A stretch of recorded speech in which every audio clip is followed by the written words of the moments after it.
Thank you so much. Media వారందరికీ very good afternoon. And Nikhil అండి నేను నా పేరు. నేను వాళ్ళ ఇంటికి వెళ్ళి ఇంపోజిషన్ రాస్తా.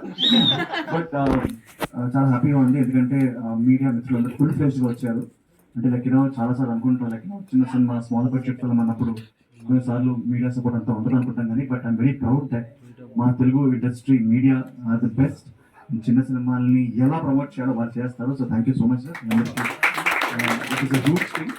అండ్ ఈ నగరానికి ఏమైంది అనే సినిమా చూసినప్పుడు చాలా మంది అనుకుంటాం దట్ అరే నాకు అభినవ్ లాంటి ఒక ఫ్రెండ్ ఉంటే బాగుంటుంది. అందరూ అనుకుంటాను, నేను గ్యాంగ్ ఉంటాడు, ఒక గౌతమ్ ఉంటాడు, కౌశిక్ ఉంటాడు. సో నీకు ఇచ్చారు. సో అభినవ్ లాంటి ఒక ఫ్రెండ్ ఉండాలి అనుకుంటావు సినిమా చూసినప్పుడు. But when I was working with him నేను ఏం రియలైజ్ అంటే really should have a friend like him. Is an amazing guy. Not stop నవ్విస్తుంటాడు, అమ్మాయిని ఇంప్రెస్ చేస్తుంటాడు. చాలా షేడ్స్ ఉన్నాయి లైఫ్ లో. అండ్ అలాగే అనుకున్నట్టే కమల్ హాసన్ రేంజ్ లో కాకపోయినా, but I think that is done a great job in the film. And ఎప్పుడైతే తను వచ్చి లైక్ ఇలా ట్రైలర్ లాంచ్ చేయాలి అని అడిగాడు, నేను వచ్చింది ఒక ఫ్రెండ్ లా కాదు, I really like him as a friend, I really love him as a friend. But ఈ సినిమా నేను రావడం only reason is I know what the film is.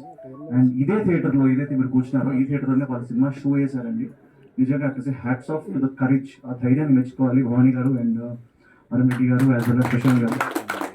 మీరు ముందుగానే సినిమా వేసి చూపించి ఒక ఆడియన్స్ కి, టెస్ట్ ఆడియన్స్ కి వేసి చూపించారు. And the response from that premiere was fantastic. So congratulations in advance. నాకు ముందే రివ్యూ వచ్చింది, అందుకే వచ్చాను. సో తెలుసుకొని వస్తే బెటర్ కదా. So but so not as a friend, నేను ఒక మంచి సినిమా సపోర్ట్, ఒక మంచి సినిమాకి నా వంతు సాయం చేయాలని చెప్పి వచ్చాను. And it's up to you guys. మీరందరూ Feb 23 సినిమా రిలీజ్ అవబోతుంది. So please go watch. You got amazing